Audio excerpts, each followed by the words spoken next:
बहुत समय पहले एक शक्तिशाली राक्षस राजा था, हिरण्यकश्यप। उसका अहंकार आसमान छू रहा था। वह खुद को भगवान से भी बड़ा समझता था। शक्ति पाने के लिए उसने जंगल में जाकर कठोर तपस्या शुरू की। वह आग के बीच बैठकर ध्यान करता रहा, सालों तक। आखिरकार उसकी तपस्या से प्रसन्न होकर भगवान ब्रह्मा प्रकट हुए।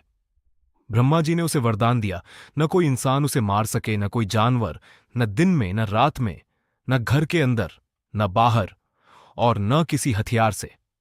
ये वरदान पाकर हिरण्यकश्यप का घमंड और बढ़ गया। वह अपने महल में वापस आया और पूरी दुनिया पर अत्याचार करने लगा। उसने आदेश दिया, अब इस दुनिया में सिर्फ मेरी पूजा होगी। सैनिकों ने लोगों को डराना शुरू कर दिया। जो नहीं मानता उसे सजा दी जाती। लेकिन उसी महल में एक छोटा सा बालक था, प्रहलाद। वह हिरण्यकश्यप का बेटा था, लेकिन भगवान विष्णु का सच्चा भक्त। वह हमेशा आंखें बंद करके नारायण नारायण का जाप करता रहता। उसके चारों ओर एक दिव्य शांति और प्रकाश रहता। यह देखकर हिरण्यकश्यप गुस्से से पागल हो गया। उसने सैनिकों को आदेश दिया, इसे खत्म कर दो। सैनिकों ने तलवारें उठाईं, भाले फेंके, लेकिन हर वार प्रहलाद के पास आते ही रुक जाता, जैसे कोई अदृश्य शक्ति उसे बचा रही हो। प्रहलाद शांत खड़ा रहा। बिना डरे उसकी भक्ति और भी मजबूत हो गई। हिरण्यकश्यप अब और भी क्रोधित हो गया। उसकी आंखों में आग जलने लगी। एक दिन वह गुस्से में प्रहलाद के सामने आया और चिल्लाया, कहां है तेरा भगवान? प्रहलाद ने मुस्कुराते हुए कहा, भगवान हर जगह है। हिरण्यकश्यप ने एक खंभे की ओर इशारा किया, क्या वो इसमें भी है? प्रहलाद ने शांत स्वर में कहा, हां, यहां भी हैं। गुस्से में हिरण्यकश्यप ने खंभे पर जोर से वार किया। खंभा टूट गया और अचानक धरती हिलने लगी। चारों तरफ से रोशनी और ऊर्जा फूट पड़ी और उस खंभे से प्रकट हुआ एक भयानक और दिव्य रूप, नरसिंह अवतार।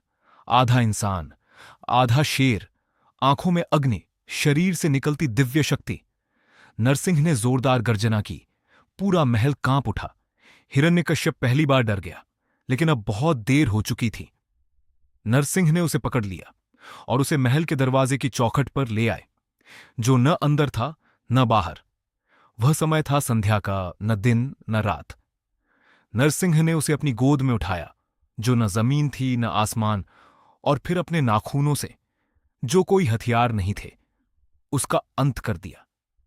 इस तरह भगवान ने अपने भक्त की रक्षा की और हिरण्यकश्यप के अहंकार का अंत हुआ। इसके बाद नरसिंह का क्रोध शांत नहीं हो रहा था।